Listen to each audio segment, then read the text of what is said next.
Olá, seja muito bem-vindo a Exercícios na Dor Lombar. Eu sou Bruno Montoro, seu fisioterapeuta e professor. Sou graduado em fisioterapia desde 2009, pós-graduado em ortopedia e traumatologia pela Unifesp desde 2010 e atualmente eu estou fazendo mestrado em filosofia. Eu sei, é meio estranho, mas o foco é comportamento, saúde e geração de hipóteses na fisioterapia.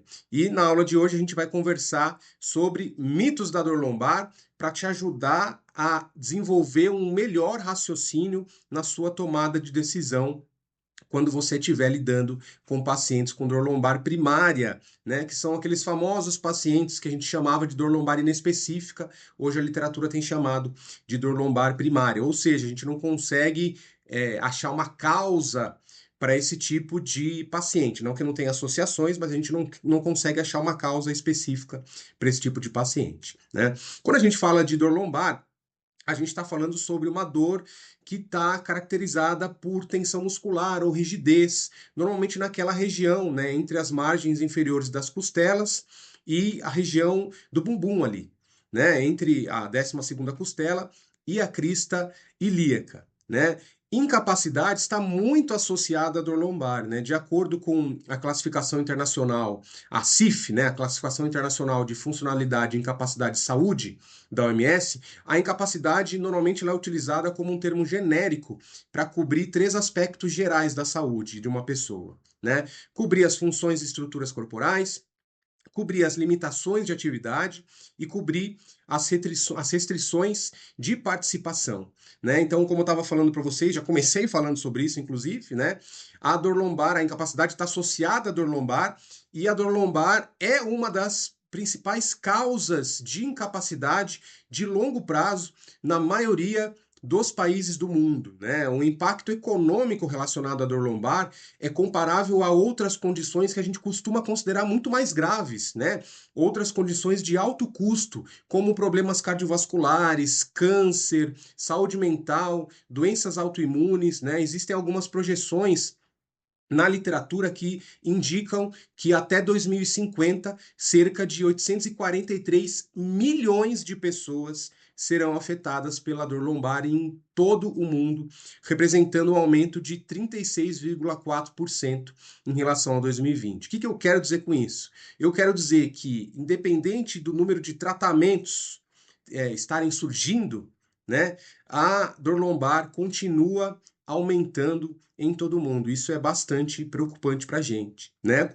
E aí a gente chega naquela ideia, né, que existem muitos fatores que estão associados à dor lombar, mas muitos desses fatores, muitas dessas ideias que a gente aprende sobre dor lombar, na verdade são crenças desatualizadas, são mitos que são inúteis na tua intervenção com o teu paciente com dor lombar e que não vão resistir ao confronto com evidências científicas mais atualizadas, né?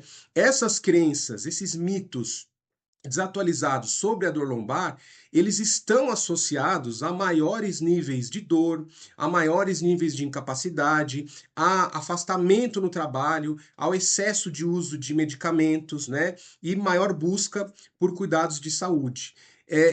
Muitas vezes essas crenças desatualizadas, elas são comuns em pessoas com dor lombar, são comuns até em profissionais de saúde, que muitas vezes têm uma boa intenção, mas elas não são apoiadas por evidências, né? Quem nunca viu, ligou na televisão, um programa de domingo lá e tá passando um monte de informação desatualizada sobre dor lombar, né? Esses dias eu entrei no hospital, fui com a minha sogra para ela fazer um exame e tinha lá na parede do hospital. A gente nunca vê nada falando sobre dor no hospital, né? E o que tinha na parede do hospital? Um monte de informação desatualizada sobre dor lombar na sala de espera, assim. Eu fiquei uma hora olhando aquilo e fiquei horrorizado com aquelas informações, né? Então, assim, isso está em todo lugar, né? Faltam campanhas, na verdade, atualizando a população e o profissional de saúde sobre dor lombar, né? Existe um gap na literatura de 17 anos entre quando sai um artigo e quando esse artigo vai chegar na mão do profissional de saúde, né? Imagina, se 17 anos demora para o artigo, para a informação nova chegar no profissional de saúde,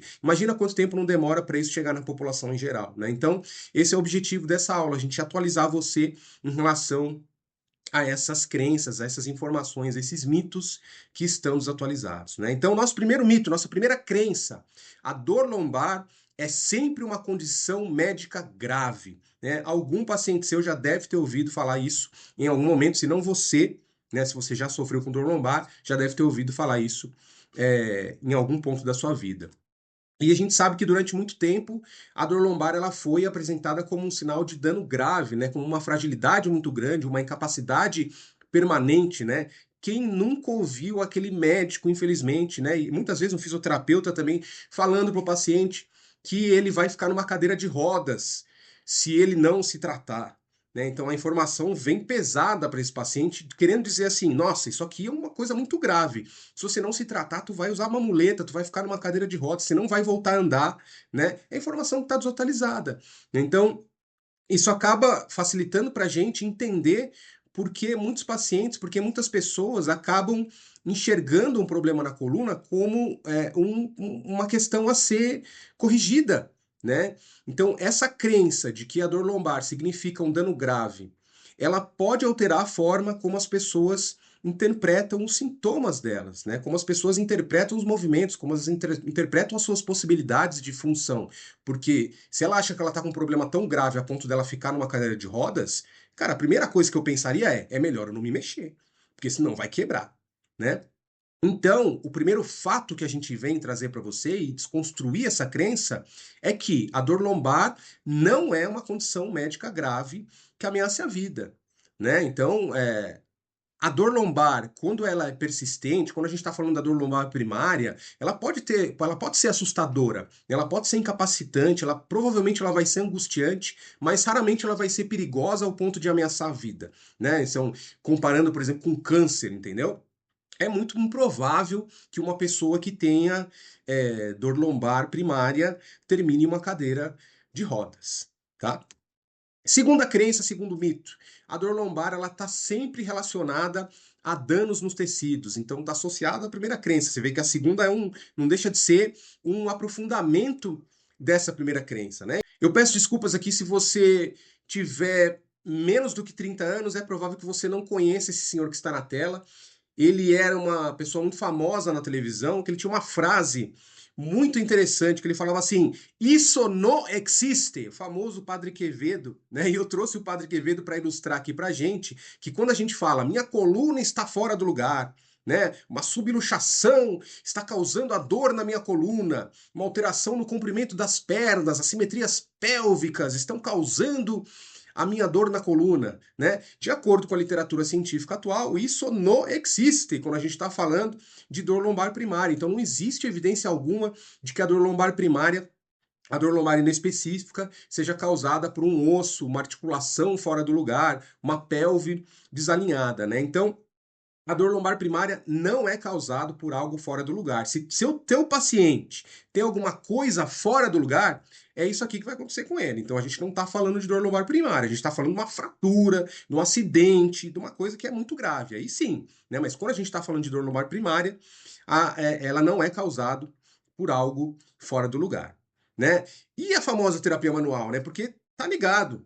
Né? Então, pô, se a coluna está fora do lugar, se a vértebra está rodada, eu vou desrodar essa vértebra com a mão. Né? Não é assim que a gente aprendeu, de certa forma? Infelizmente, nenhum estudo mostrou que a manipulação coloca alguma coisa no lugar. E cuidado, eu não estou falando que a terapia manual não funciona, estou dizendo que ela não serve para alinhar a coluna. Sim, terapia manual é indicada principalmente quando a gente está falando de pacientes agudos, né? Ela tem bastante indicação. Só que essa melhora não é por colocar algo no lugar, ela tem mais a ver com fatores neurais, né, com fatores centrais. Então, essa melhora ela ocorre devido, muitas vezes, a reduções a curto e médio prazo em dor e função, e não porque o profissional colocou alguma coisa no lugar, tá? Tudo isso está associado a um paradigma biomédico, né? O que é o paradigma biomédico? É um modelo científico associado a um paradigma patofisiológico, né? Então, é um modelo de diagnóstico e tratamento específico, anatômico ou fisiológico, em que se você tem uma região com problema, tu vai arrumar aquela região. Né? Então, estou com dor na coluna. Provavelmente tem uma vértebra que está errada ali, que está fora do lugar. Vou colocar no lugar. Vou trocar a vértebra, sei lá, vou fazer alguma coisa naquela região, porque o problema realmente está ali. Esse é um paradigma biomédico patofisiológico, né? Que associa problemas em determinadas partes do corpo a realmente fatores, lesões que estão naquelas partes do corpo em si.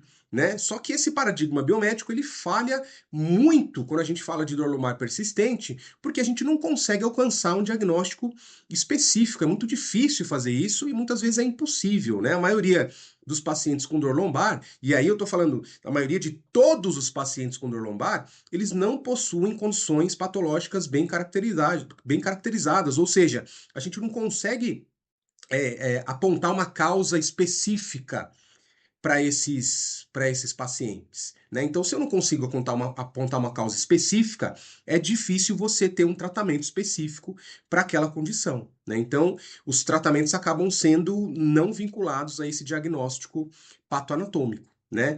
E aí a gente chega num ponto importante, que a maioria dos casos, quando a gente fala de dor lombar, não pode ser considerado uma doença, na verdade é uma desordem multifatorial. Né? Por isso que é muito difícil a gente identificar uma causa.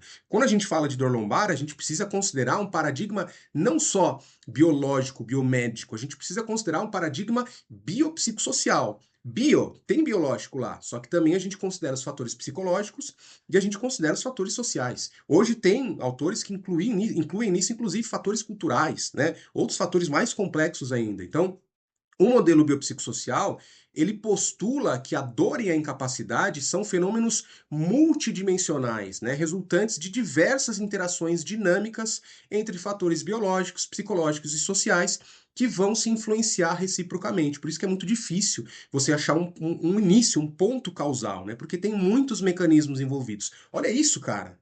A dor lombar ela possui mais de 200 fatores associados. Se eu não me engano, a última vez que eu contei isso aqui era 218. Eu arredondei para 200 ainda, né? E aí, claro, existem fatores mecânicos associados, que são os verdinhos ali. Mas existem muitos outros, né? Psicológicos, questões comportamentais de estilo de vida, contextuais, fatores sociais, né? Fatores individuais. Então, imagina, olha para essa imagem. Tenta achar uma causa ali. Fala, não, tá começando aqui. Se você apontar um ponto específico dessa imagem, esse ponto vai estar relacionado a diversos outros pontos.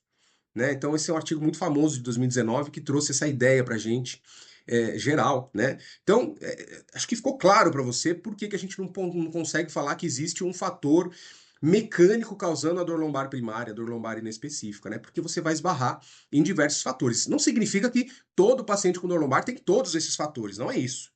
Né? Mas um paciente com dor lombar persistente, principalmente, né, crônica, ele vai ter muitos fatores associados. Então você precisa começar a pensar, por exemplo, em sono, você precisa pensar em medo, em estresse, né? Que são fatores que muitas vezes o profissional do movimento, o fisioterapeuta e o profissional de educação física não costumam pensar, né? Porque a dor lombar é um problema multifatorial e multidimensional, com interações complexas entre muitos fatores biológicos, psicológicos e sociais, né? Então, quebramos o nosso segundo mito, a nossa segunda crença, né, com o fato de que a dor lombar nem sempre está relacionada a danos nos tecidos, né? Porque a coluna é muito forte. Se você teve uma lesão real ali, nem sempre esse é o caso, mas se você teve uma lesão real, essa cicatrização de tecido vai ocorrer dentro de 3 meses, né? Mas se a dor persiste além desse tempo, geralmente significa que existem outros fatores que estão contribuindo para esses problemas, né? E muitas vezes a dor lombar ela começa sem nenhuma lesão, né? Ou e com um movimento simples ali, que também não significa que foi aquele movimento que está causando a dor, né? Mas você não sabe o que está acontecendo e de repente a dor aparece. É isso que eu quero dizer, né? Nosso terceiro mito. A dor lombar se tornará persistente, ou seja, ela vai virar uma dor crônica e vai piorar na fase mais tardia da vida, ou seja, na terceira idade, na melhor idade, né? Porque a gente sabe que existe uma incidência média anual, ou seja, novos casos de dor lombar, eles variam entre 0,024% e 7%, né? Essa incidência é bastante alta nos Estados Unidos.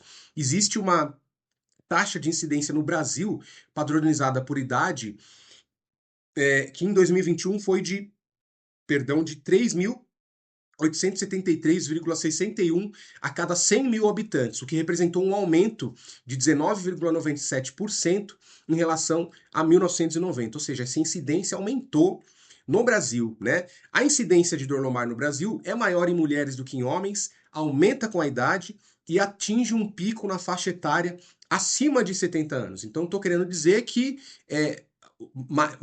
vão aparecer mais casos de dor lombar, provavelmente em mulheres e provavelmente em pessoas que têm mais de 70 anos, né?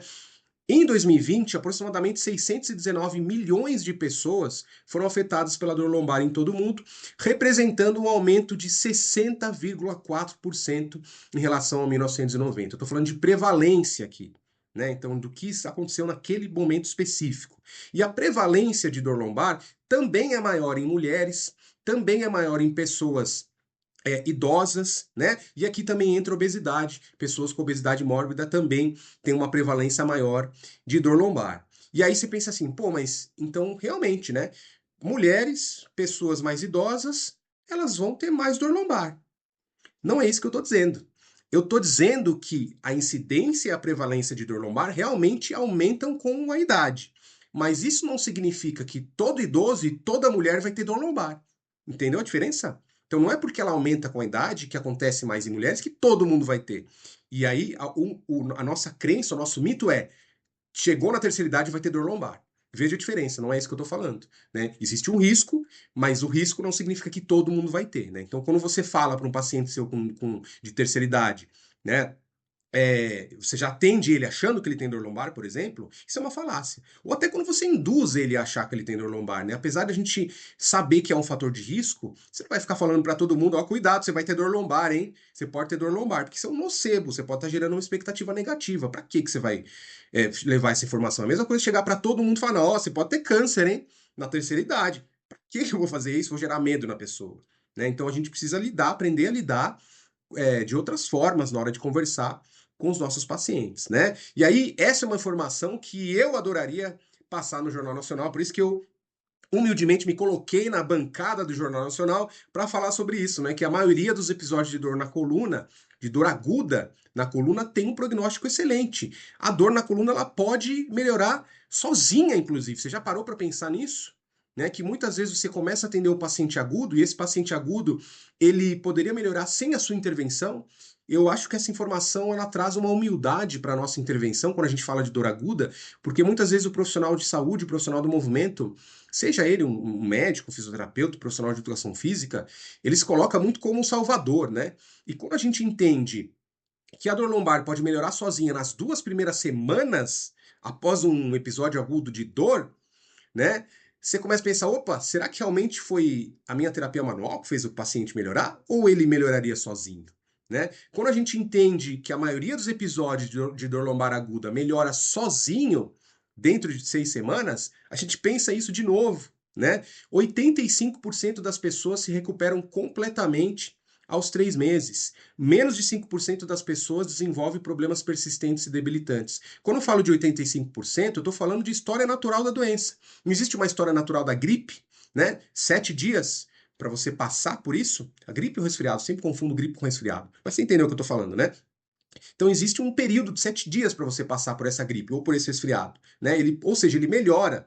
Né? Se você tomar o medicamento, ele não vai curar a gripe, ele vai aliviar os sintomas em 7 dias. O problema é que a história natural da dor lombar é um pouco maior, né? Você tem até 3 meses de história natural, e isso pode assustar algumas pessoas, mas vale a pena você utilizar essa informação quando você está atendendo alguém, ou quando alguém vem pedir uma orientação, né? Para a pessoa saber, olha, ela pode passar sozinha. Para quantas pessoas você já conversou sobre isso? Quantos pacientes você já falou sobre história natural da doença? Vale a pena repensar a sua prática se você nunca utilizou esse dado, né?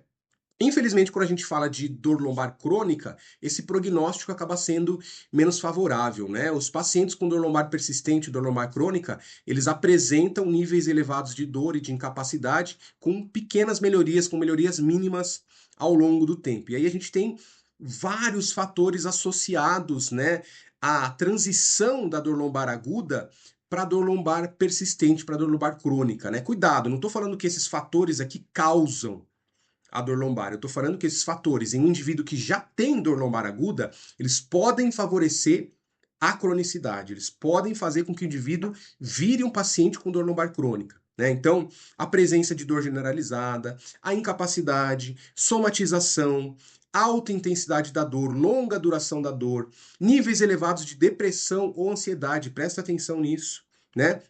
ele já ter tido dor lombar anteriormente, estratégias de enfrentamento inadequadas, e aqui entra a informação que você passa para esse paciente com dor lombar. Você não ficar enchendo ele de informação errônea, ficar gerando medo nesse paciente, né? O sobrepeso, a obesidade, esse sujeito fumar no momento que ele tem dor lombar, a ocupação com sentar prolongado ou levantamento de peso, cuidado aqui também. Eu não estou falando que isso causa dor lombar. Eu estou falando que o indivíduo que já tem dor lombar e apresenta esses dois fatores, isso pode cronificar a dor lombar dele, né? Um estilo de vida sedentário e ele ter dor nas costas e nas pernas quando ele inicia o quadro de dor lombar. Então tem muito fator que está associado à cronicidade, né? À transformação da dor lombar aguda em uma dor lombar crônica, né? Mas precisamos saber que dor na coluna é normal, né? O que não é normal é não se recuperar de um episódio de dor na coluna, tá bom? Então, nossa terceiro fato aqui, né, quebrando a nossa crença, é que a maioria dos episódios de dor lombar melhora e a dor lombar não piora à medida que nós envelhecemos. Sim, existe uma incidência maior, existe uma prevalência maior, mas isso não significa que você vai ser um idoso e que você, sendo idoso, você vai ter dor lombar, né? Então, envelhecer não é uma causa de dor nas costas. Então, embora seja uma crença e uma preocupação generalizada de que envelhecer causa ou piora a dor na coluna, né? As pesquisas não apoiam isso e tratamentos baseados em evidências podem ajudar em qualquer idade que a pessoa tenha, né? Nossa quarta crença, essa aqui é batata que você já deve ter pego na sua mão, né? Exames de imagem são sempre necessários para detectar a causa da dor lombar, né? E aí a gente sabe que até hoje, normalmente as imagens são solicitadas como primeira importância no diagnóstico, né? O paciente com dor lombar, independente da fase que ele esteja, ele já chega com o exame na mão, né? Já chega com uma prescrição, com aquele exame querendo que você olhe, né? Esses dias me chamaram no direct, uma pessoa que estava querendo atendimento, e aí eu fui conversar com ela, falei qual que era o interesse, né? O que ela estava precisando, eu tentei entender um pouquinho mais do diagnóstico antes de avaliar. E a primeira coisa que ela fez foi mandar 4 imagens para mim. 4 ressonâncias, assim, né? E eu falei, veja bem, né? Eu até entendo que você mandou o exame, mas eu preciso conversar contigo, é mais importante do que olhar o exame, né? E aí, na verdade, o exame de imagem é do capeta, cara. É do capeta, não tem outra forma de falar isso para você, porque a gente sabe pela literatura hoje que as imagens diagnósticas, elas demonstram algo importante apenas numa pequena minoria de pessoas com dor lombar na coluna, quando aquela pessoa tem um problema específico. A maioria dos pacientes não precisa de exame de imagem, ele vai atrapalhar. Por quê? As alterações que aparecem no exame de imagem, se tiver alteração, elas vão ter pouca relação com a dor. Esse estudo aqui, um dos primeiros estudos que eles começaram a analisar isso, é um estudo de 1994, né, publicado no New England Journal of Medicine.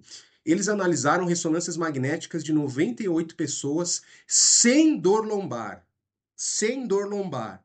E o que eles encontraram? Alteração, protusão discal, hérnia de disco, em gente que não tinha dor. Essa imagem aqui é de uma protusão discal em uma mulher de 24 anos sem dor lombar.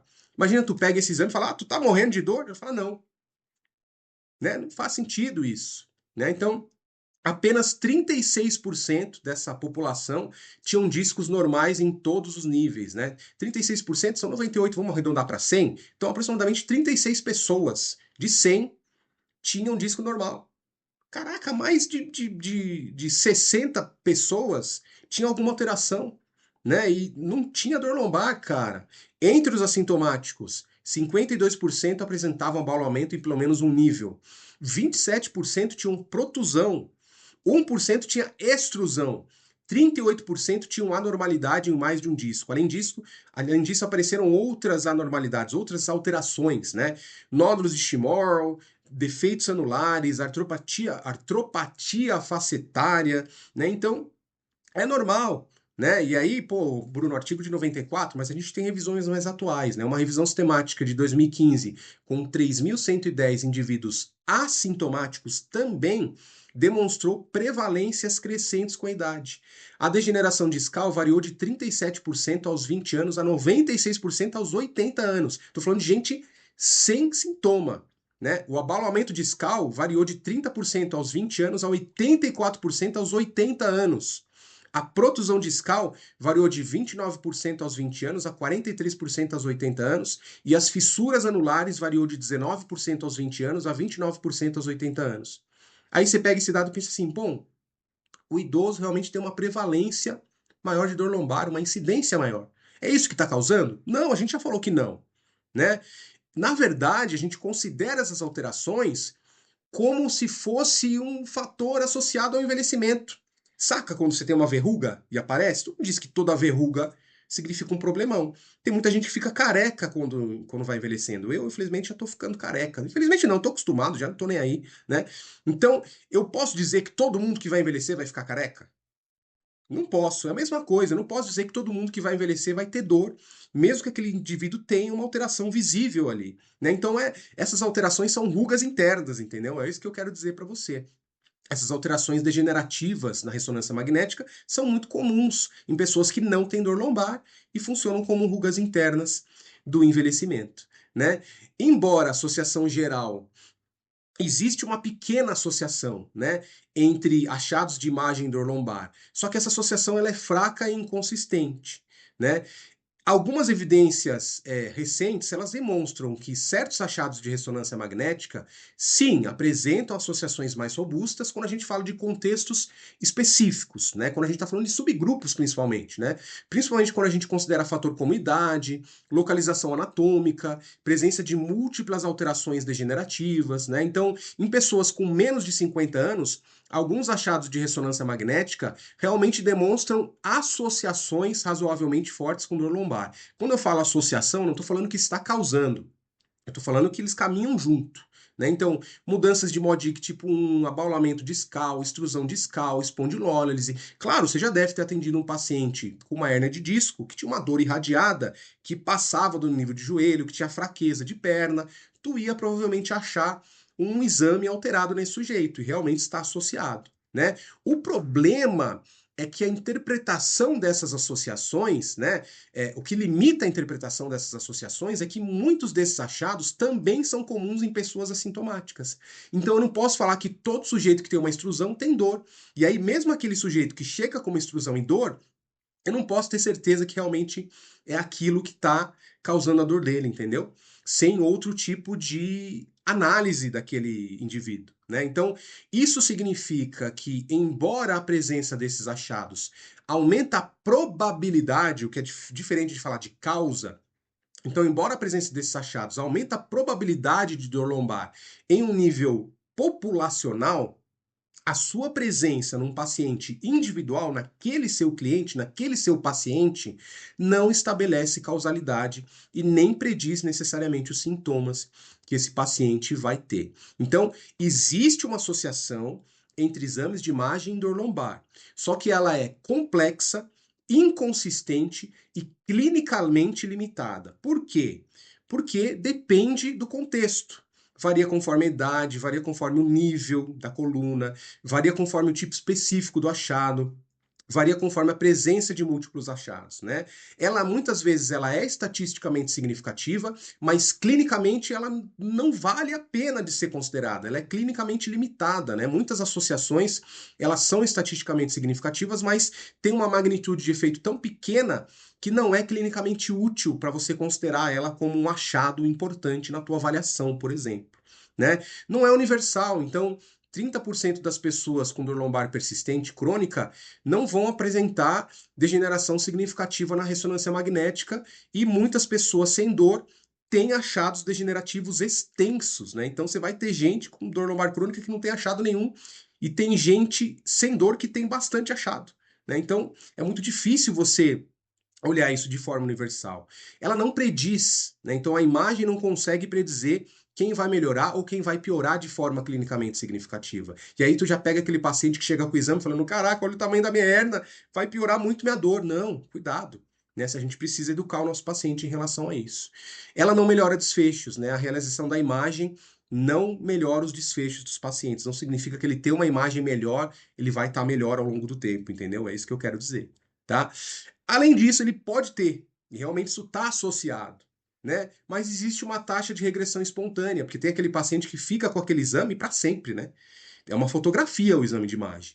Uma fotografia que fotografou ele, sei lá, um ano atrás. E um ano atrás ele tinha um disco extruso.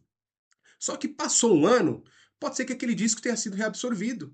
70% dos discos extrusos podem ser reabsorvidos espontaneamente.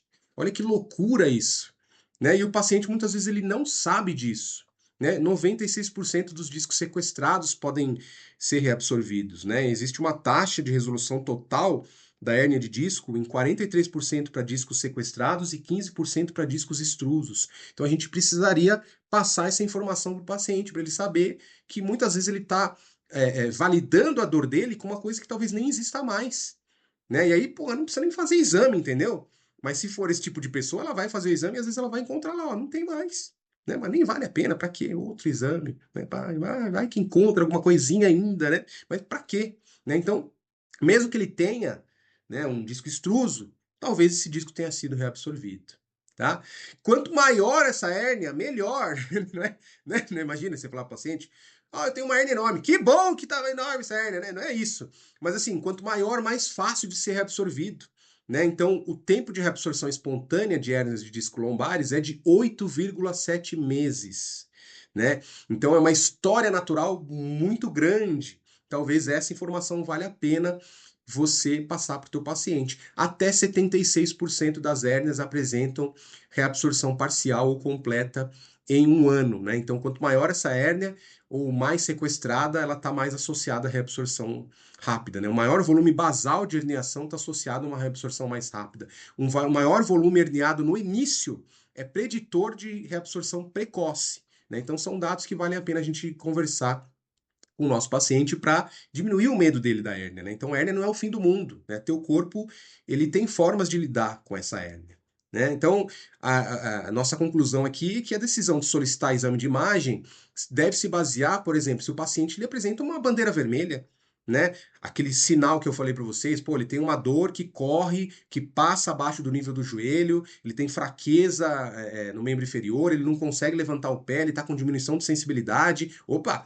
bandeira vermelha, vamos pedir exame de imagem. Ele tem alteração de sensibilidade no nível da cintura, né, nos órgãos genitais. Pô, isso é um sinal importante para síndrome da cauda equina, né? Vale a pena exame de imagem, mas em casos específicos que tenham sinais e sintomas muito específicos, né? Cuidado para não gerar uma expectativa de que essa imagem vai explicar a dor desse paciente. A consulta com exames clínicos por um médico ou por um fisioterapeuta é muito mais importante do que o exame de imagem e é ela que vai permitir identificar se o exame radiológico realmente é necessário para esse paciente, né? Então, o nosso quarto fato aqui é que os exames de imagem eles não determinam o prognóstico do episódio atual de dor lombar, né? A probabilidade de incapacidade futura por dor lombar e não melhoram os desfechos clínicos da dor lombar, né? Os exames de imagem raramente mostram a causa da dor nas costas, os exames só são úteis em uma minoria das pessoas, né? Os achados são muito comuns em pessoas sem dor nas costas e eles não preveem quanta dor você sente ou quão incapacitado você está, né? Quinta crença, quinto mito. As crises de dor, exacerbações, são um sinal de dano tecidual e exigem repouso. Mais dor nas costas não significa mais dano à coluna. Isso não significa que tu tem que ficar de repouso, né? O nível de dor percebido da pessoa que tem dor lombar pode variar de acordo com uma série de fatores, né? Inclusive fatores psicossociais. Então, já comecei essa aula falando sobre isso, né? Medo, ansiedade, estresse, sono, depressão, a maneira com que a gente sente, com que nós nos sentimos, né? Pode influenciar a quantidade de dor que a gente experimenta. Isso é muito mais importante do que um exame de imagem, por exemplo, como a gente estava falando antes, né? Além disso, o nosso sistema nervoso, ele tem a habilidade de regular o quanto uma pessoa sente dor em qualquer momento. Você já deve ter visto uma imagem de soldados que voltam da guerra, né? E aí esses caras voltaram do campo de batalha para a enfermaria e o cara tinha perdido uma perna, né? Esqueci de botar essa imagem aqui na aula. O cara tinha perdido uma perna e ele estava rindo na foto, né? O outro tinha perdido um braço, eles estavam tirando foto rindo, sem dor, né? Então, isso varia, o sistema nervoso ele tem essa capacidade de regular, né? Caso uma pessoa tenha dor na coluna, é muito possível que o seu sistema nervoso ele tenha se tornado hipersensível, ele está aumentando aquele problema. Não é que a dor não exista, ela existe, mas ele está sensibilizando mais, né? Fazendo a pessoa sentir mais dor, mesmo após, por exemplo, uma questão específica ter cicatrizado. Então, vai que a pessoa teve um entorse, por exemplo, né? E ele já passou o tempo de cicatrização, ela pode continuar sentindo dor, né? Porque o sistema nervoso ele está sensibilizado. A mesma coisa na dor lombar. E muitas vezes tu não tem nem lesão ali. Né? Isso acontece sem lesão. Você fica simplesmente sensibilizado e não tem lesão nenhuma acontecendo. Né? O seu sistema nervoso central ele fica fora da casinha. Né? Então, isso pode significar que a pessoa ela vai sentir mais dor quando ela se movimenta ou que ela tenta, e quando ela tenta fazer alguma coisa, mesmo dela não ter dano nenhum, não ter nenhuma lesão específica na coluna dela. Né? Então, cuidado assim para não diminuir a dor do paciente. Né? Não é que eu estou falando assim, a dor do paciente é psicológica. Entende que é uma coisa pejorativa? Não é isso. Né? Pode até ter fatores psicológicos, mas não é psicológico. Entendeu? São fatores associados que vão sensibilizar, ou, perdão, que vão sensibilizar esse sistema nervoso e aumentar a dor desse paciente. Né? Então, a dor é real. Né? O sistema nervoso ele confunde a nossa percepção com dor. A gente não tem um caminho de dor, né? A gente tem um caminho de nossa percepção no nosso corpo, no sistema nervoso, né? Então, a dor nem sempre é igual à lesão, porque a gente não tem um receptor de lesão no corpo. A gente tem um receptor que capta também a lesão, mas ele capta qualquer estímulo que possa parecer uma lesão. E às vezes é isso que está acontecendo, ele está confundindo aquele estímulo com dor. E aí o teu sistema nervoso confunde e começa a gerar dor ali, porque é o jeito dele te proteger, entendeu?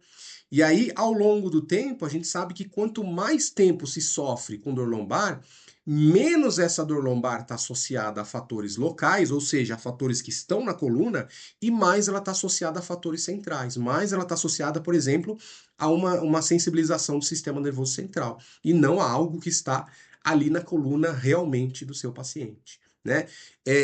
O sistema nervoso aprende a sentir dor através da plasticidade. Né? Tu não aprendeu a andar de bicicleta? Você não levou um tempo para aprender a andar de bicicleta? Você não aprendeu a interagir com as pessoas? Quando você vai estudar para alguma coisa, você teve que aprender a estudar, por exemplo. Né? Quando você faz exercício, teu corpo ele demora um certo tempo para aprender aquele movimento. Qualquer nova experiência que você tenha demora um certo tempo para você aprender e teu sistema nervoso ele vai se adaptando a isso também.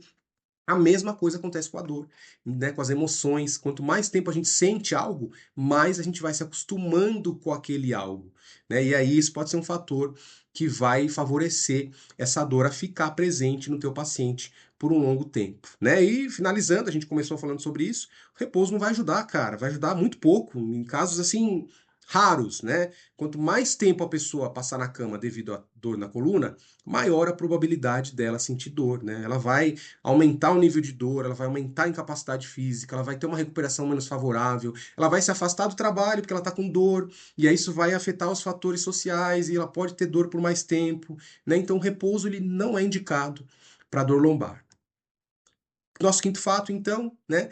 As crises de dor, as exacerbações, estão mais relacionadas a mudanças na atividade, estresse e humor, do que a danos estruturais, né? Então, essas crises de dor não significam que você está se lesionando, né? Muitas vezes é um fator psicossocial que está descontrolado. Às vezes, teu paciente está dormindo mal. E aí a gente sabe, por exemplo, que o sono tem uma relação bidirecional com a dor, né? Quanto pior ele dormir, provavelmente pior vai ser a dor dele. Né? E aí, se você não avaliou o sono, você não sabe o que está acontecendo. Você só fica olhando a dor do cara e fala, pô, meu tratamento não está funcionando, não está funcionando, o exercício não está funcionando, e o cara está dormindo mal pra caramba, entendeu? Ou ele está muito estressado, sacou? Então a gente precisa começar a avaliar esses fatores psicossociais. Mesmo que você não tenha uma ferramenta específica, você não saiba lidar com ferramentas, com questionários, começa, põe na tua anamnese lá. Como é que você está dormindo? Né? Quantas vezes por noite você acorda? Você acorda cansado de manhã? É uma forma de você começar a mensurar isso e entender o que pode estar acontecendo com teu paciente, né? Sexta crença, sexto mito. A dor lombar é causada por uma postura inadequada ao sentar, ao ficar de pé e ao flexionar a coluna. Essa aqui é um clássico, né? Porque a postura é um tópico muito frequente de discussão, ainda hoje, né? Na mídia, na sociedade. Na fisioterapia já diminuiu, mas eu vi que aumentou muito na educação física agora, né? Porque a educação física começou a estudar mais biomecânica e aí a galera começou a falar mais de postura adequada, né? Só que o pessoal confunde. postura e dor com postura de exercício, e aí vira uma salada, né? Então existe aquela crença comum de que a dor na coluna é causada quando você senta errado, quando você fica em pé do jeito errado, entre aspas, né? Quando você dobra teu corpo de forma incorreta. São crenças, né, que estão aí na nossa sociedade, tentando mostrar que a postura seria importante para a saúde da coluna. Mas você já sabe o que eu vou falar agora, né? Não existe postura ideal. Não tem. A literatura não mostra isso pra gente. Seja postura em pé, postura sentada, postura para dormir. Sim, existem estudos que tentaram demonstrar qual seria a postura correta para o sexo. Que loucura, né?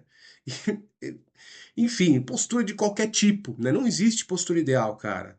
Né? Postura é uma variação, são compensações naturais que fazem parte da natureza em si.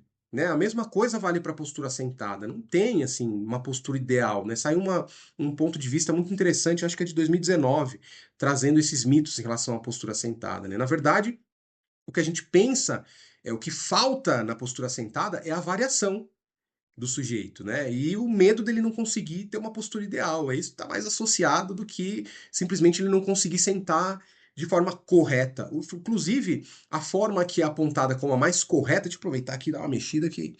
Estou na mesma posição desde o começo da aula, vou dar uma mexidinha aqui, ó. 2 segundos. Pronto. Inclusive, a postura que é adotada como a mais correta de ficar sentada que é a da direita, é a que tem mais gasto energético. É o que a gente cansa mais, porque ficar lá contraindo core e glúteo, né, e com os isquios sentados numa posição adequada, né, sentindo os isquios, cansa pra caramba, cara. Eu tô aqui sentado numa cadeira para gravar essa aula, tô deitadaço na cadeira aqui, porque é mais confortável para mim, entendeu? O corpo ele busca o conforto o tempo inteiro, né? E olha como a literatura científica, a literatura de ciência básica, ela coloca medo no profissional. Isso aqui é uma fala de um livro de biomecânica que eu uso, do aula de cinesiologia e biomecânica. Eu uso na minha aula e eu apresento isso para os alunos, né? Ela apresenta uma imagem e fala assim, ó, a postura sentada desleixada aumenta o braço de momento externo entre a linha de força da parte superior do corpo e as vértebras lombares, né? Figura 9,65A, é a A da esquerda ali, né? Então, pô, fala de braço de momento, aumentou o braço de momento. Essa situação impõe maiores exigências sobre os tecidos que normalmente resistem à flexão do tronco inferior, incluindo os discos intervertebrais. Pergunto para você, e daí? Que tem uma maior exigência. Vou continuar o texto. Como explicado anteriormente neste capítulo, medições de pressão em vivo demonstram tipicamente pressões maiores dentro dos discos lombares ao sentar de forma desleixada, em comparação com sentar ereto. É esse gráfico que está mostrando. Então, esse gráfico mostra, né, que, tá vendo? O maior gráfico que tem ali é o sujeito com uma caixa fazendo flexão de coluna. É onde tem a maior pressão do disco. A menor pressão do disco é do lado esquerdo, é o cara deitado de barriga para cima, né? O cara em pé tem 100. O cara em pé com a coluna curvada tem mais ou menos 250, né? Então, esse é o índice de pressão no disco que vai mudando ao longo do tempo, né? Tudo bem, faz parte, né? A deformação e a fraqueza associadas do anel fibroso posterior, por exemplo, reduziriam a capacidade do tecido de bloquear posteriormente um núcleo pulposo saliente. Esse cenário biomecânico pode estar relacionado com a patogênese de um número significativo de casos de dor lombar não específica. Cara, esse gráfico não está nem associado à dor. Eu fui atrás porque eu sou chato. Eu fui no livro e pesquisei de onde ele tirou. Ele tirou de outro livro. Eu fui no outro livro e ele tirou de outro livro. Eu fui nesse outro livro e eu achei o artigo. É um artigo, se eu não me engano, de 1982, que analisou a quantidade, a mudança de pressão nos discos da coluna em pessoas que não tinham dor. Em nenhum momento ele falou de dor. Ele só falou: olha, a pressão do disco muda quando tu faz uma flexão de tronco. Qual é a função do disco intervertebral? Variar pressão. Ele precisa fazer isso. O que os livros de cinesiologia e biomecânica falam? Se variar a pressão em flexão, está associado, né, a caso de dor lombar não específica. Né? Tem livro que fala que está causando, inclusive. Esse ainda foi mais moderado. Ah, está relacionado com a patogênese de um número significativo. Tá nada, velho. Quer dizer, a gente não pode afirmar isso até o momento com as evidências que a gente tem. Sacou? Só que aí tu tem lá no livro, isso gera medo no aluno. E aí, eu, quando me formei, eu falava para os meus amigos e familiares: tem que sentar reto, senão tu vai ter dor na coluna. né? Então isso começa a gerar medo no profissional de saúde. Então, não tem, cara, não tem postura ideal até o momento, tá bom? E aí você viu o que eu falei, até o momento. Talvez a literatura mude no futuro. Eu acho difícil porque já tem estudo pra caramba. Mas se mudar, a gente muda e tá tudo certo. Mas até o momento a gente não pode falar isso, tá bom? Não existe relação das curvas da coluna com a dor lombar. A avaliação postural que o profissional de saúde adora usar é pouco fidedigna, né? Cada vez que a gente fica em pé, a gente faz de uma maneira ligeiramente diferente. Então, tu avaliar o sujeito, né, em pé, ele tem lá, sei lá, 33 graus, é a média, se eu não me engano, de curva lombar. Durante o dia, essa variação pode aumentar muito, cara. As variações de curvas da lordose lombar podem chegar até 51 graus de pessoa para pessoa. Pode mudar muito. Então, eu não posso achar uma curva ideal, entendeu? Né? E aí o autor fala desses estudos, né? Ficar de pé é altamente individual e pobremente reprodutível. A falta de consistência na postura em pé pode realmente levar ao diagnóstico errado e possivelmente tratamento desnecessário. Que é a primeira coisa que o fisioterapeuta analisa na postura em pé do cara com dor lombar? Será que ele tem uma hiperlordose ou uma retificação? Porque se ele tiver uma hiperlordose, é provável que isso está causando a dor lombar. Não tá, não, velho. Literatura não mostra isso pra gente. Né? Então a gente precisa tomar cuidado com esse tipo de afirmação. As curvas da coluna, elas não são fixas, elas são dinâmicas, né? E elas mudam de forma conforme os movimentos e ajustes posturais. E aí meu filho tava vendo eu construir esses slides, né? Quando ele viu esse slide, ele falou assim: "Pô, pai, é como se a coluna fosse um elástico. Ela estica para todos os lados sem rasgar, né?" Eu falei: "Pô, é isso aí, velho." E aí coloquei na aula, eu preciso colocar, né? Visão da criança de 9 anos, né? Então, realmente, a coluna ela é móvel, cara. Para que serve as curvas da coluna? Né? Para amortecimento. Senão ela seria um bloco rígido ali. Senão a gente não teria curvas na coluna, entendeu? Então, a gente precisa começar a levar em conta esse fato biomecânico também, né? Por fim, acho que já ficou, né, claro aqui, mas eu vou enfatizar. Postura errada não causa dor lombar. Não causa, né? Em pacientes com dor lombar primária e persistente, a flexão da coluna, sim, ela está associada a alterações biomecânicas e neuromusculares, mas tu não tem relação causal ali, e isso, né, não significa que a dor está vindo dali, né? Pode ser uma consequência. A gente já sabe que o paciente com dor lombar ele cria uma rigidez na coluna para se proteger, né? Então não é que aquela rigidez causou a dor, né? Isso muitas vezes é uma proteção. Então, estudos mais recentes com medições objetivas não conseguiram demonstrar associação consistente entre a duração de uma flexão prolongada, ou seja, ficar mais tempo em flexão, e desenvolver dor lombar, né? Importante a gente lembrar que a gente precisa expor o paciente à flexão, na verdade, né? Você parar de fazer flexão não faz sentido fisiológico, né? Eu já tive uma paciente que ela chegou falando na sessão que o médico tinha proibido ela de fazer flexão de coluna. Primeira coisa que eu falei para ela: como é que a senhora vai sentar para fazer cocô? Ué, não pode fazer flexão de coluna? Como é que vai sentar? Né? Como é que vai pegar as coisas no chão? Né? Então a capacidade de flexão do tronco é muito necessária para a função normal. Né, inclusive para exercícios, para a exposição gradual desses pacientes, né, muitas vezes para centralizar a dor desses pacientes. Né? Então, a flexão lombar não é um fator de risco para dor na coluna. A gente precisa lembrar disso. E aí, eu tenho duas revisões que mostram pra gente que a flexão e a postura não estão associadas e nem causam dor lombar, cara. Essa revisão de 2020, na verdade, é uma revisão de revisões, né? Eles pegaram todas as revisões sistemáticas de postura e dor lombar e tentaram achar causalidade e associação. Eles não encontraram. Né? E essa outra revisão sistemática foi sobre o ato de levantar algo, fazer flexão durante você erguer carga, inclusive. Né? Eles não conseguiram encontrar associação. Então, postura errada não causa dor lombar. Tu flexionar tua coluna não causa dor lombar. Fique tranquilo em relação a isso.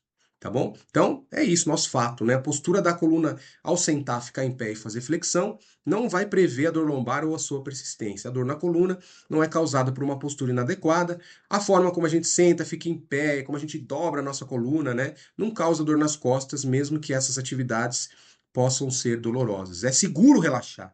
A gente precisa ensinar nossos pacientes a relaxar. Hoje, o que a terapia cognitivo-funcional traz, né, dentro da exposição gradual, é isso: ensinar o paciente a relaxar, né? Se dobrar, né? Levantar peso com costa arredondada. Não estou falando de performance, gente. Estou falando de vida diária, tá? Então, tu vai fazer um levantamento de terra na academia. Tudo bem, mantenha a postura ali no levantamento de terra, mas se por um acaso ele perder a postura, isso também não é um problema, entendeu? Ah, perdeu a postura no terra, vai estar causado dor lombar. Não é assim que funciona, né? Porque a gente tem essa capacidade de ser muito resiliente, tá bom? Isso é saudável, essa variedade, inclusive, é saudável para a coluna, tá? Sétima crença: a dor lombar é causada por músculos do core fracos e ter um core forte protege contra futuras dores lombares. Você já deve ter ouvido falar sobre isso, então acho que eu vou passar mais até rapidamente isso aqui, né? Porque existiu uma popularização, né, desde da década de 90 sobre o uso dos músculos do core para estabilizar, esse é um termo péssimo, mas eu vou usar aquele aqui, fica mais fácil, né? Para estabilizar a musculatura dessa região para melhorar a dor, né? Então, começou a se utilizar a estabilidade do core na promoção, na prevenção, na recuperação. Saiu um monte de estudo do Paul Hodges, que é aquele bonitinho ali de camisa xadrez, e da Richardson, né? O Pilates ajudou a popularizar muito a ativação de core. Eu sei que Pilates não é só isso, tá? Se você trabalha com Pilates, mas existe ativação do core. E aí, basicamente, a ideia é, se eu tenho dor na coluna, então eu preciso fortalecer o core, né? Eu preciso ativar o transverso abdominal antes, de forma isolada, né? Porque isso vai aumentar a pressão intraabdominal, isso vai aumentar a rigidez do tronco, e isso vai favorecer a melhora da minha dor lombar. Gente, ativação seletiva de musculatura não existe, muito menos de musculatura do core. Isolar músculo não é natural, tá? Você não consegue isolar músculo no teu corpo, não dá, não dá. A gente sempre trabalha em grupos musculares, né? Aumentar a rigidez do tronco foi relacionado à diminuição do controle postural, ou seja, tu ficar ativando pode ser pior para o teu controle postural. A contração excessiva do core aumenta a força de reação do solo durante a queda. Como você está caindo, o que você não quer é aumentar a força de reação do solo, você quer diminuir, você quer amortecer. Pacientes com dor lombar persistente tendem a tensionar demais os músculos do core. Falei antes para vocês, essa rigidez, né?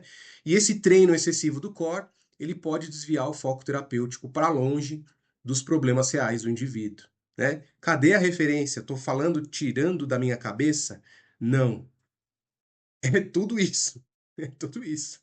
Então, desde o começo, esses estudos foram sendo direcionados para isso, né? Então, hoje a gente já sabe, se quiser dar uma pausa, e eu li todos esses estudos, tá? Por isso que eu coloquei na minha aula.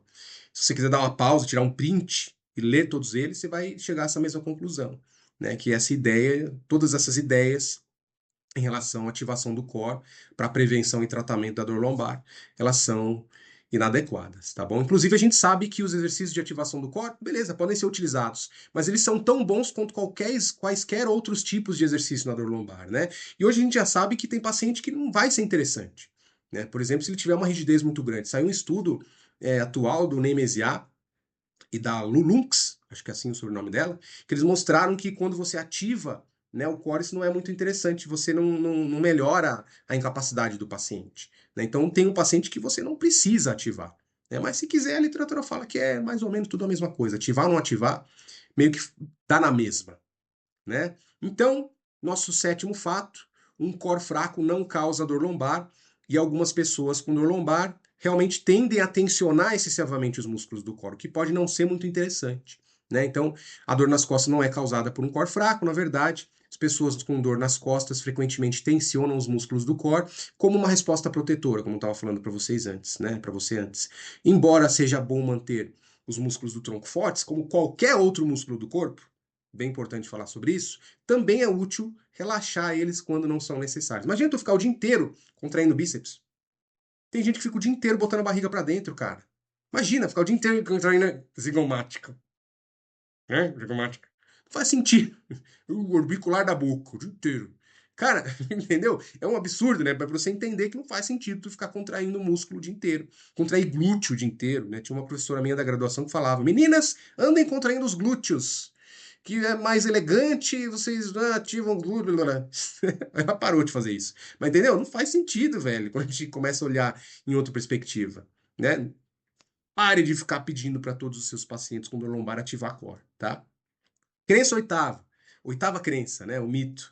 A carga e o impacto repetido na coluna resulta em desgaste e danos nos tecidos. A gente já falou um pouquinho de carga, eu só quero enfatizar aqui, né? Porque existe aquela ideia de que você precisa tirar o impacto, né? Precisa tirar a carga, amenizar isso para a dor da coluna passar, né? Porque o impacto está causando a dor lombar. Se você é corredor, você precisa de um tênis que vai tirar o amortecimento da sua coluna.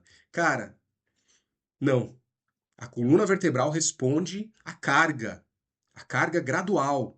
Ela se adapta a isso, ela se torna mais forte, mais resiliente, né? Assim como o músculo se adapta ao treino de força. O disco, ele fica maior, ele hipertrofia quando você coloca a carga ali. Aliás, toda a estrutura no corpo, né? Ligamentos fazem isso, toda a parte articular, óssea, tudo isso gera uma adaptação, o movimento gera uma adaptação, né? Como eu falei, o disco intervertebral, ele não é vulnerável, ele se adapta. As cargas, os carregamentos, o impacto, eles são importantes para manter o equilíbrio da renovação da matriz no disco intervertebral. E como eu falei para vocês, né, o tecido ósseo faz isso também através da lei de Wolff. Lembra da lei de Wolff que tu aprendeu na graduação? Né? Então o osso ele vai se remodelar a isso. A musculatura paravertebral também vai se adaptar. Né? Então a carga ela faz bem para a coluna. Se você não expõe o seu paciente com dor lombar à carga, ao impacto, o seu trabalho como profissional está incompleto. Você precisa começar a expor o seu paciente à carga também, né? Qualquer tipo de carga, seja ela impacto, rotações, qualquer tipo de carga são importantes para esse paciente com dor lombar. Óbvio que precisa saber como fazer, né? Não é, vamos sair correndo, né? Existe uma forma de fazer isso, né, dentro da exposição gradual, mas você precisa aprender com urgência se você não sabe fazer isso ainda, né? Sistema musculoesquelético espinhal é altamente adaptável à carga, né? A carga gradual. Beleza? Então, nosso oitavo fato, o movimento e o carregamento da coluna, né, o impacto, são seguros e constroem resiliência estrutural quando realizados de forma gradual. Né? As costas não vão se desgastar com carga, com flexão. Né? Então, assim como o músculo fica mais forte, a coluna também fica mais forte. Por isso, a gente precisa de diversas atividades: correr, girar, se dobrar, né? Elas são seguras se você começar de forma gradual e praticar regularmente. Então, de novo, tá fazendo o levantamento terra, né? O stiff. Ah, dobrou um pouquinho a coluna? Tudo bem, cara. Faz parte. Tá? E é até interessante você ter esse tipo de estímulo de vez em quando, tá? Nossa nona crença, né? Nosso nono mito. Tratamentos como medicamentos fortes, injeções e cirurgias são eficazes e necessários para tratar a dor lombar. Aqui é papum, né, cara? Medicamento para dor lombar aguda, eles só devem ser considerados quando tratamentos não farmacológicos não são viáveis. Então, se tu puder tratar o teu paciente sem remédio, é melhor, entendeu? É isso que eu estou dizendo, né? Ou, sei lá, teu paciente tem uma limitação funcional muito grande, travou, consegue fazer nada, beleza. Vai lá no pronto-socorro, entendeu? Sacou? Né? E aí, o que vão aplicar? Anti-inflamatório não esteroidal e relaxante muscular, tá? Paracetamol não ajuda, né? Dipirona não ajuda, tá? Então, basicamente, são essas duas linhas que são aplicadas nesse caso. O ideal é que o cara não use medicamento, né? Para dor lombar crônica, pior ainda. Só deve ser considerado se o tratamento não farmacológico não funcionou, né? Então, exercício, exposição gradual, terapia cognitivo-comportamental, né? Terapia cognitivo-funcional, no caso da fisioterapia, né? Se você usou isso, tá fazendo um bom tratamento e não tá dando certo, aí começa a pensar no uso de medicamento como segunda linha, não como primeira linha, né? E aí tem alguns casos que eu não devo usar na dor lombar crônica, né? Paracetamol, relaxante muscular, presta atenção, relaxante muscular é indicado para dor lombar aguda, mas dor lombar crônica não, né? Antiepilético, corticosteroide e benzodiazepínico, né? Porque tem falta de benefício e risco de efeito adverso. Opioide, crise de opioide nos Estados Unidos, porque a galera vicia, né? É o que o lembra do Dr. House? Ele usava um opioide, ele ficou viciado, né, na série. Então deve ser muito evitado, só em caso assim muito específico. No Brasil a gente não tem tanto esse problema, né? Mas lá fora isso gerou uma crise e a galera começou a falar mais disso. É por isso que a gente começou a ler mais nos artigos que falam sobre isso, tá? E cirurgia? Cara, apenas uma pequena porção das pessoas com dor na coluna vão requerer cirurgia, né? Então, os resultados de cirurgia de coluna a médio e longo prazo não são melhores do que intervenções não cirúrgicas como exercício. Normalmente, o paciente faz cirurgia, 2 anos depois, ele volta ao que ele era antes, né? Então, um bom médico sabe disso, né? Ele não vai indicar para todo mundo, né? Infelizmente, nem todo profissional de saúde pensa assim, mas você deve saber e deve passar isso para o teu paciente também, né? Se ele tiver uma indicação, tá? Então, a cirurgia é raramente necessária, tá? Porque existem formas mais economicamente viáveis de lidar com o problema do ponto de vista social, né? Atividade física, educação centrada, o cara dormir bem, né? Um treinamento, acompanhamento de metas, de coaching. Não é coaching aquilo que você tá, né? Ai, coach, não é isso. É tipo um direcionamento, né? Atuar como um educador para o teu paciente, né? Um motivador para esse paciente. Hábitos saudáveis, conseguir ter um bom emprego, ter dinheiro na conta, pô, tudo isso vai ajudar, né? Ter um estilo de vida que ajude, porque você tem vários fatores sociais e econômicos que estão conectados à dor lombar, né? E aí o desafio global é evitar o uso de práticas que são prejudiciais ou que representam um desperdício, né? Garantindo um acesso mais equitativo a cuidados de saúde que são mais eficazes, que são mais acessíveis, né? Tudo isso deve ser levado em conta quando a gente pensa na intervenção da dor lombar, né? Então, nosso penúltimo fato aqui é que o cuidado eficaz para a dor lombar é relativamente barato e seguro, né? O que vai incluir educação, mentalidade positiva, exercício, né? Todos aqueles fatores que eu falei antes e os medicamentos, as cirurgias, realmente geralmente eles não são a fonte de cura, eles são paliativos, né? No caso da dor lombar aguda, pode até ser primeiro, né, primeira ordem, medicamento de primeira ordem, se você não conseguir tratar, mas no caso da dor lombar crônica, a sugestão da literatura é, cara, não usa, a não ser que você tentou tratar e não deu certo, tá? Porque não vai ajudar esse paciente.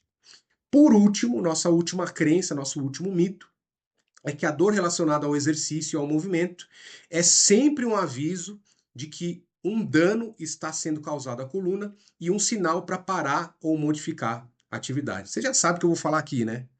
Porque a gente sabe que muitas pessoas têm medo de se exercitar e vão acabar evitando porque elas pensam que o exercício pode causar mais problema, né? Na verdade, evitar atividades, assim como a gente falou do repouso, é que são coisas diferentes, né? O repouso é o cara não fazer nada. Evitar atividade é assim, não, eu continuo trabalhando, mas eu vou mais leve. Não, eu acho que eu não vou na academia hoje porque senão vai doer, né? Ah, não, eu vou, né? Melhor não andar de bicicleta, entendeu? Ah, não vou no mercado. Vou ficar em casa mais quietinho. Tu tá evitando uma atividade, né? Então isso deve ser desencorajado. É importante que o paciente volte a fazer as atividades dele, se ele puder não parar de fazer, melhor ainda, né? Mesmo que ele tenha dor, mesmo que ele tenha medo, né? E isso vai ser fundamental no manejo da dor lombar, para ele não cronificar ao longo do tempo. O exercício é bom e seguro. Vou falar de novo, mais alto. Se tu tiver de fone, tira aí, porque eu vou falar bem alto, tá? O exercício é bom e seguro, tá? O exercício regular ajuda a nos manter e manter o nosso corpo saudável. Ele reduz a dor, ele reduz o desconforto, ele ajuda na incapacidade, ele relaxa a tensão muscular, ele melhora o teu humor, ele fortalece o sistema imune, ele melhora teu sono. Caraca, o exercício ele serve para tudo, velho. Eu não quero ser determinista aqui, mas o exercício é bom para tudo, né? Indo além da dor lombar. E se a dor lombar tem vários fatores associados, o exercício vai ser bom para esses fatores associados também, tá? Então, exercício é bom e seguro. Todos os tipos de exercícios são bons, sem grandes diferenças de efetividade entre eles. E é importante que o paciente escolha um exercício que ele goste. Não adianta ele fazer uma coisa que ele odeie, né? Que aí, senão ele vai gerar um efeito nocebo naquele exercício. Vai ter um monte de cascata hormonal aparecendo no exercício, disputando com cascata hormonal ruim, né? Então, ele tem que achar uma coisa que ele goste, tá bom? Inclusive, quando a gente vai em revisão sistemática que mostra assim, é, prevenção de dor lombar no trabalho, todas essas, palmilha, todas essas intervenções, cinta lombar, treinamento de manuseio, mesa, cadeira ergonômica, nada disso previne dor lombar. Qual é a única intervenção que previne dor lombar no trabalho? Já sei o que você respondeu, obviamente, né? O exercício. Caraca, né? Então, realmente é uma intervenção que a gente deve utilizar como, assim, primária quando a gente está falando de dor lombar primária, né? Então, o exercício, ele não é prejudicial, O exercício ele não gera desperdício, ele garante o acesso equitativo, é uma intervenção barata, você já parou para pensar?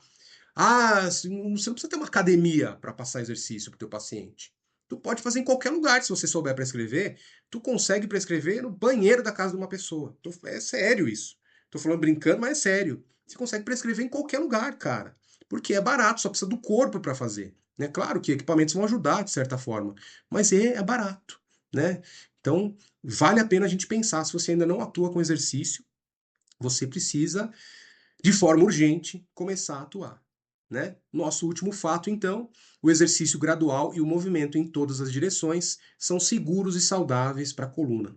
Dor com exercício e movimento não significa que você está se prejudicando, apenas que seu corpo está sensibilizado. Inclusive, uma coisa que eu não falei, saiu uma revisão atual mostrando que você ter um pouquinho de dor durante a atividade física, com dor lombar, né, não significa que você precisa parar, não, cara. Tu pode fazer com dor mesmo, tá? Então, antigamente a gente falava, será? Toda dor o cara já, né? Acho que vamos parar. Não, pode fazer com dor, tá? Fica tranquilo em relação a isso. Claro, tá aumentando muito a dor, você pensa em algumas estratégias, mas tá ali estável, cara. Manda bala, né? Então, é seguro e normal sentir alguma dor quando você começa a se mover e a se exercitar, né? Para a gente finalizar essa aula, durante muito tempo nós aprendemos, né, que a coluna é frágil, que a coluna sai do lugar, que ela desgasta, que ela precisa ser protegida, que a dor é sempre um sinal de dano. Mas as evidências contam uma história diferente para a gente, né? A coluna é forte, cara. A coluna é adaptável, ela é muito resiliente, né? A coluna ela precisa ser exposta a cargas, né? Dor na coluna nem sempre é sinal de dano. E principalmente, presta atenção aqui, dor persistente na coluna melhora. Talvez o maior obstáculo que a gente tem hoje para a recuperação não seja a coluna em si, mas sim as crenças que a gente carrega, que o profissional de saúde carrega, que o paciente carrega sobre a dor lombar, né? E aí o que a gente leva para a prática de tudo isso? Primeiro, não presuma que a dor significa dano, né? Procure sinais de gravidade, né? Então a gente vai procurar bandeiras na nossa avaliação, mas lembra que esses sinais são raros. Não trate as imagens, trate a pessoa que está ali na tua frente. Trabalhe as crenças desse paciente, trabalhe as expectativas desse paciente, trabalhe o comportamento desse paciente, eduque o seu paciente, mantenha o seu paciente ativo, exponha o seu paciente gradualmente aos movimentos que ele evita. Isso é importantíssimo. Primeira linha de tratamento. Use o exercício, afinal, o exercício é uma ferramenta segura, né? E aí, com tudo isso, você vai ajudar o paciente a voltar para a vida que ele valoriza, né? Inclusive nos teus objetivos. Precisa perguntar para o teu paciente qual é o seu objetivo e usar isso durante o seu tratamento, né? Não existe exercício ideal, existe contexto, uma coisa que a gente tem começado a falar, né? Não existe exercício ideal, existe contexto. E é o que a literatura tem trazido para a gente nos últimos anos, né? Quero agradecer você por ter acompanhado essa aula até aqui. Se você ainda não conhece a nossa página de Instagram, @dorlombar, onde a gente faz postagens semanais e conversa bastante sobre a dor lombar, com foco em dor lombar persistente, e o nosso site também, né, onde essa aula está hospedada, inclusive, não sei se você assistiu ela no YouTube ou no site, mas ela está hospedada lá e tem outros materiais no site onde você pode aprender mais sobre a prescrição de exercícios na dor lombar com foco nos pacientes com dor lombar persistente. Um abraço para você e até a próxima aula.